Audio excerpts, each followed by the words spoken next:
Pessoal, boa tarde. Então, hoje dando início a mais uma aula de materiais de construção mecânica, hoje dia 24 de agosto de 2020. Então, na aula de hoje, nós vamos tratar um pouco sobre mecanismos de deformação e aumento de resistência, né? Esse é o tema da nossa aula de hoje.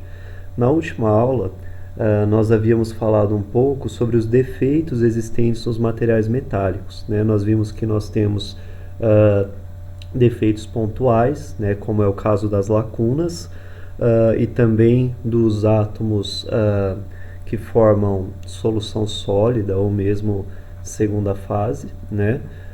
E nós começamos a falar um pouquinho sobre o caso específico das discordâncias, né? Então, como surgiu a descoberta das discordâncias, né? Então, as discordâncias elas são defeitos que nós classificamos como defeitos lineares, né? São defeitos que têm a extensão de uma linha. Como que se descobriu que elas existiam, né? Então, há muito tempo atrás, quando não haviam ainda formas de se ensaiar os materiais, né, e medir as propriedades mecânicas desses materiais na prática, eram feitos alguns cálculos relativos à resistência teórica dos materiais, né? Só que com o passar dos anos, né, quando foram surgindo aí os meios de se ensaiar os materiais na prática, viu-se então que quando os materiais eram ensaiados, na verdade a resistência que eles apresentavam era menor do que a resistência teórica calculada, né? Então descobriu-se que isso devia-se às discordâncias, né? À existência das discordâncias. Por quê? Nos cálculos teóricos que eram feitos, não era considerada a existência desses defeitos, né? Que são as discordâncias. E eles têm um papel fundamental no comportamento dos materiais metálicos. Nós ainda falamos na última aula que a gente pode até comparar a discordância com a movimentação de uma lagarta, né, ou de uma centopeia, ou ainda com aquele exemplo da movimentação do tapete, né? Mas se nós imaginarmos a estrutura cristalina do material, imagine o seguinte, ó, eu tenho várias linhas aqui, ó, completas com átomos, né? Como se cada bolinha dessas fosse um átomo, tá? Só que no meio dessas linhas completas, ó, tem uma linhazinha incompleta. Essa linhazinha incompleta é a minha discordância, tá? E qual é o papel da discordância no comportamento dos materiais? Eu só consigo deformar um material plasticamente graças à existência das discordâncias. Porque olha o que acontece. Imagina que isso daqui seja uma regiãozinha do meu material metálico que tem uma discordância.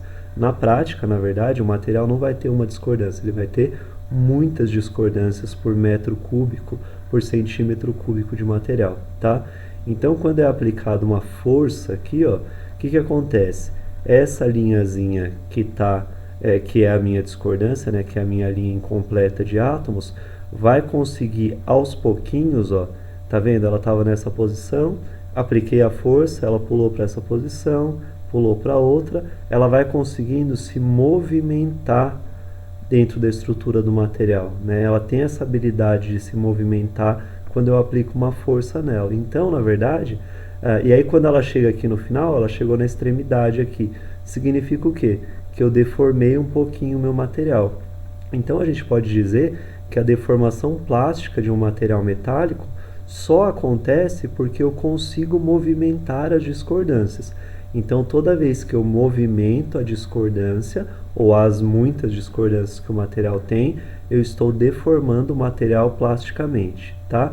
É o mesmo caso da lagarta, ó. Ela cria essa elevação aqui, essa elevaçãozinha é como se fosse a nossa discordância, né? E aí, ó, essa elevação ela vai se movimentando até que lá no final, quando ela se estica, o que acontece? É como se a lagarta tivesse andado um pouquinho. No caso do material, é como se o material tivesse se deformado um pouquinho quando a discordância ela se movimenta, né? No caso do tapete, a mesma coisa. Ao invés de ficar tentando puxar o tapete, eu posso fazer uma dobrinha nele, né? E ir deslocando essa dobrinha. Quando eu chegar lá no final do tapete, eu vou ter movimentado um pouco esse tapete. É a mesma ideia das discordâncias em relação à deformação plástica dos materiais metálicos. Então, quando eu aplico uma força no material e movimento as discordâncias, significa que eu consigo então deformar os materiais metálicos de forma plástica, ou seja, de forma permanente. E qual seria então a relação entre as discordâncias e a resistência ou mesmo a dureza dos materiais, né?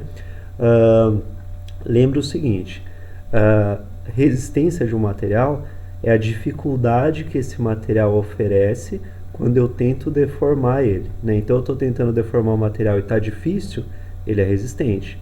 Eu estou tentando deformar o material e está fácil, ele é menos resistente, tá? Então, como que a gente faz para aumentar a resistência de um material, sabendo que, talvez essa parte fique meio confusa, mas prestem bastante atenção, ó. Eu falei anteriormente que quando eu movimento as discordâncias, eu deformo, né? Eu deformo o material. Então, se eu dificultar a movimentação das discordâncias, na verdade eu estou tendo mais dificuldade de deformar o material, né? E se é mais difícil deformar, ele está mais resistente, tá? Então a gente pode falar da seguinte forma, ó. Quanto mais fácil ocorre a movimentação das discordâncias, menos resistente ao material, né? Porque eu consigo deformar mais ele porque eu estou movimentando as discordâncias. Agora, quanto mais difícil movimentar as discordâncias, significa que o material está mais resistente, tá? Porque se eu não movimento elas, eu não deformo o material. E aí significa que ele está mais resistente. Tudo bem? Então, ó, como que a gente faz, usando o conceito de discordância, como que a gente faria para aumentar a resistência mecânica de um material? É só dificultar a movimentação delas, né? Só fazer coisas que dificultem a movimentação das discordâncias. E aí a gente vai falar especificamente de 3 formas de dificultar a movimentação das discordâncias, ou seja, de aumentar a resistência mecânica dos materiais metálicos. Uma delas é reduzir o tamanho de grão, outra delas é encruar o material e outra delas é formar uma solução sólida, né? Então, ó, vamos falar primeiro da redução de tamanho de grão. Na aula da semana passada, na nossa aula síncrona, nós vimos que como acontece o processo de solidificação de um material metálico. Então, no início é tudo líquido, né? E aí, quando eu estou numa temperatura alta, né, eu começo a baixar a temperatura desse material, aos poucos o que acontece? Ó, vão se formando no interior desse líquido os primeiros núcleos ali, os primeiros, o iniciozinho do sólido, né? São pontinhos aqui de material no estado sólido. Conforme a temperatura vai baixando e a solidificação ela continua a acontecer, esses pontinhos pequenos eles vão crescendo, né? Tem núcleos cada vez maiores, né? Que acabam formando aí os cristais sólidos, né? Isso ainda no líquido. Mas quando o processo de solidificação ele acaba, eu tenho o que a gente falou na semana passada, que são os grãos, né? Então, ó, cada pontinho desse se tornou um grão no final das contas. Então eu tenho muitos grãos, o que torna esse material, ou seja, muitos cristais, o que torna esse material com estrutura cristalina, né? O que separa os grãos aqui é o que a gente chama de contorno de grão, né? Então eu tenho um grão aqui, aí o que separa ele dos grãos que estão em volta dele são contornos de grão, tá? Então, o que acontece, né? Vamos imaginar o seguinte, eu vou para o slide posterior, depois eu volto nesse, tá? Então imagina o seguinte, ó, lá naquele processo de solidificação, aqui, ó, cada grão cresce, né, cada cristalzinho desse cresce de forma aleatória, né? Então cada um cresce como quer, né? Não tem um padrão ali de crescimento. E aí o que acontece? No interior desses grãos vão se desenvolver o que a gente chama de planos de deslizamento, né? Eu representei aqui, mas imagina, é um caminhozinho, né? Então, como esse grão cresceu do jeito que ele quis, pode ser que o plano de deslizamento dele esteja desse jeito aqui, como poderia estar em outra posição também. E aí o grão que está do lado, que cresceu também de forma aleatória, pode ter um plano de deslizamento em outra direção, né? Que não seja igual ao plano de deslizamento dos grãos que estão em volta dele. E aí, ó, imagina o seguinte, esses desenhos aqui, ó, que são esses T's de cabeça para baixo, são as minhas discordâncias, tá? E aí imagina, ó, que eu esteja aplicando um esforço nesse material com o objetivo exatamente de movimentar essas discordâncias, né, de deformar esse material. As discordâncias elas vão se movimentando por esse caminhozinho aqui que é o plano de deslizamento, mas quando chega aqui no contorno de grão, ó, o contorno de grão para a discordância é uma barreira, né, é uma dificuldade para ela. Então, para que elas continuem se movimentando, elas vão ter que vencer essa barreira, que é o contorno de grão, para depois entrar no plano de deslizamento do outro grão e aí continuar se movimentando. Ou seja, aí eu consigo continuar deformando elas. Então, o que eu concluo? Que os contornos de grãos, eles são barreiras para as discordâncias. Ou seja, quanto mais contorno de grão eu tiver, mais barreira para discordância eu tenho, né? E se eu tenho mais barreiras, fica mais difícil movimentar elas, né? Então, o que eu posso concluir? Eu posso concluir que quanto menor for o tamanho dos grãos do material, mais difícil vai ser de movimentar as discordâncias. Por quê? Eu vou ter uma área total de contornos de grão maior, né? Ou seja, mais barreiras para elas. E assim eu aumento a resistência mecânica do material. Ou seja, quanto menor o tamanho de grão, mais resistente o material ele é, tá? Porque eu tenho mais barreiras para a movimentação das discordâncias. Tudo bem? E aí, obviamente que quanto maior é o meu grão, menos resistente o meu material é, ou seja, mais fácil é deformar ele, ele é mais dúctil, né? Tudo bem? Então aqui, ó, menos resistente, aqui embaixo mais resistente.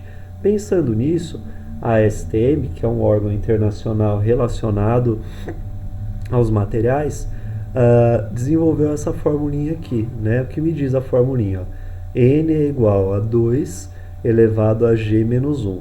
O N é o número de grãos por polegada quadrada numa imagem com 100 vezes de aumento. Então a ASTM desenvolveu esse quadro aqui, ó, com números que vão de 1 até 8. Né? Então 1 é quando eu tenho aqui grãos bem grandões, né? E esses grãos vão diminuindo de tamanho conforme o número vai aumentando, né? Ou seja, aqui eu tenho um número específico de grãos por polegada quadrada e aqui eu tenho um número muito maior de grãos por polegada quadrada. E aí a ASTM atribuiu então um número a cada um desses refinos de grão, né? Então, número 1 é quando eu tenho uma estrutura bem grosseira, número 2 já está um pouquinho mais refinada, número 3 mais refinada e assim por diante até o 8.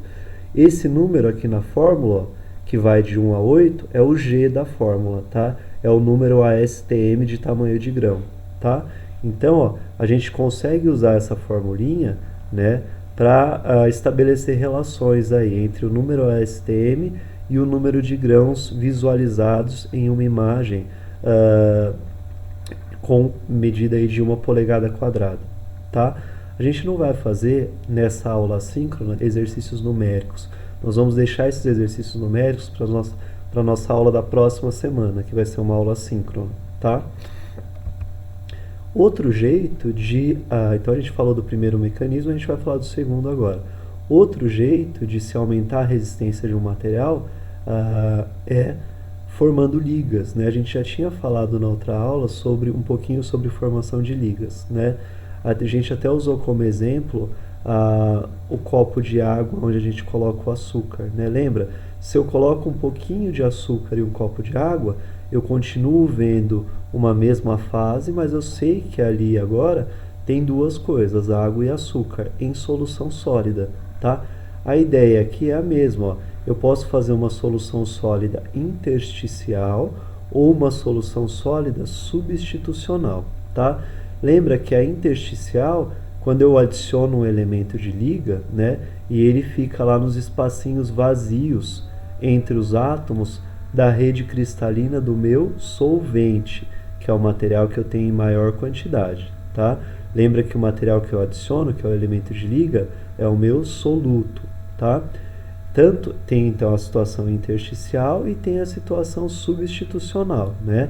Que é quando o átomo do meu soluto, ele substitui ali, ó, um ponto na rede cristalina onde antes tinha um átomo do meu solvente, tá?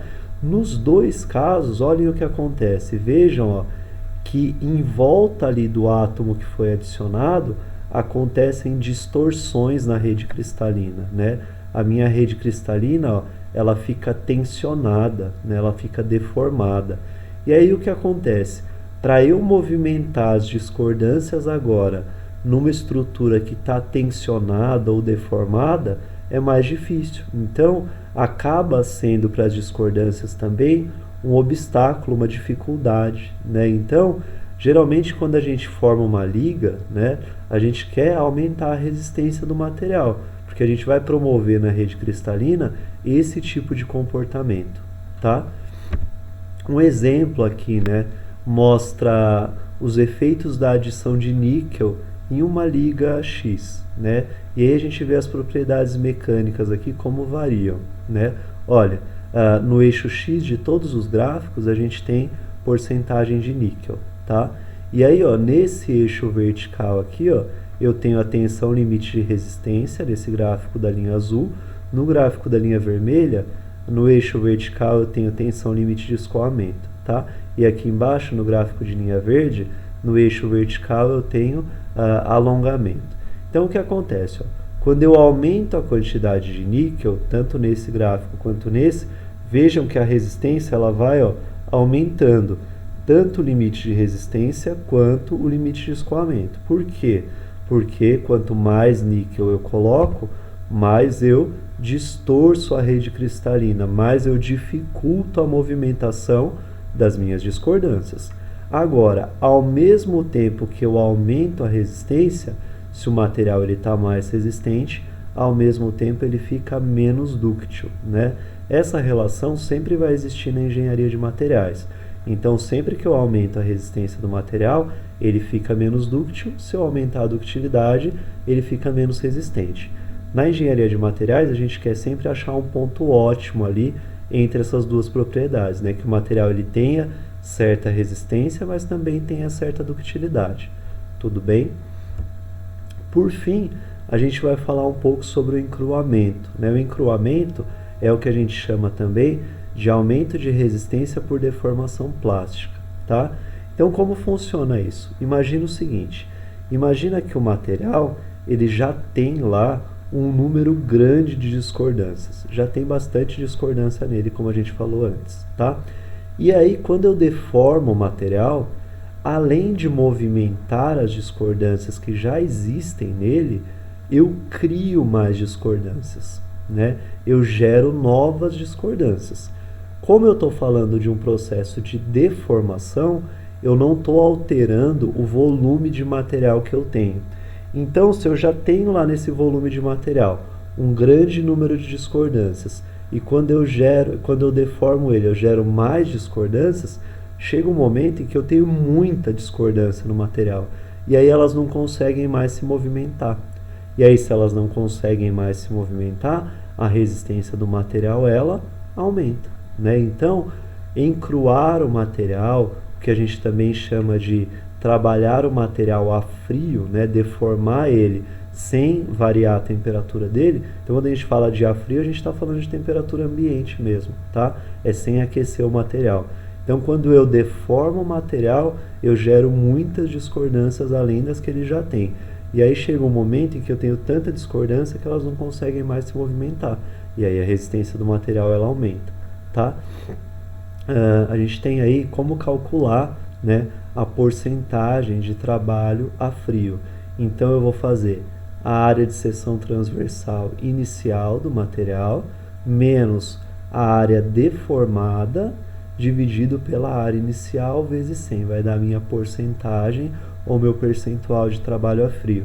No gráfico aqui do lado, ó, tem 3 materiais diferentes só como exemplo, né? Então, ó, um aço 1040, o latão e o cobre. E aí aqui nesse eixo X eu tenho as porcentagens de trabalho a frio. Vejam, ó, que quanto mais eu vou deformando o meu material, mais vai aumentando o limite de escoamento, ou seja, mais resistente esses materiais vão ficando, tá? Então eu consigo calcular isso. Imagina que você tenha, né, se a gente fizer uma associação com uma coisa bastante simples, imagina a nossa sala de aula com 40 alunos e eu peço para que todos os alunos caminhem pela sala, né? Vai haver certa dificuldade, mas ainda assim todo mundo vai conseguir andar. Se eu colocar 120, 150 alunos nessa sala de aula e pedir que todos eles se movimentem, andem, aí vai ficar muito difícil, né? Os obstáculos são muito maiores. Então fica mais difícil. No caso das discordâncias é a mesma coisa. Enquanto elas estão em número relativamente pequeno, elas conseguem se movimentar e eu consigo deformar esse material. Quando eu aumento bastante o número de discordâncias, aí fica mais difícil, o material fica mais resistente porque é mais difícil movimentar as discordâncias. Aqui um outro exemplo, né, daquela relação clássica que sempre vai existir na engenharia de materiais. Ó, porcentagem de trabalho a frio nesse eixo e tensão, limite de resistência e alongamento nesse eixo aqui, tá? Então, a tensão, limite de resistência vermelhinho, tensão, limite de escoamento verde e alongamento azul. Então, ó, toda vez que eu aumento a resistência do material, que são as linhas verde e vermelha aqui do meu gráfico, automaticamente a ductilidade do material ela diminui. Essa relação sempre vai existir, tá? Bom, pessoal, obrigado. Vou deixar algumas questões para validar a presença dessa aula de hoje, todas questões teóricas, tá? Me entreguem pelo Moodle, vou colocar esses slides lá no Moodle também. E aí na próxima segunda-feira não faltem a nossa aula, porque nós faremos uma aula só de exercícios na nossa aula síncrona. Tanto exercícios relacionados a essa aula de hoje, quanto exercícios relacionados à aula da semana passada, que era a aula do cálculo de número de lacunas. Tá bom, gente? Obrigado, boa semana, fiquem bem. Até quarta-feira com a aula de PJI, que também será assíncrona. Até mais, gente.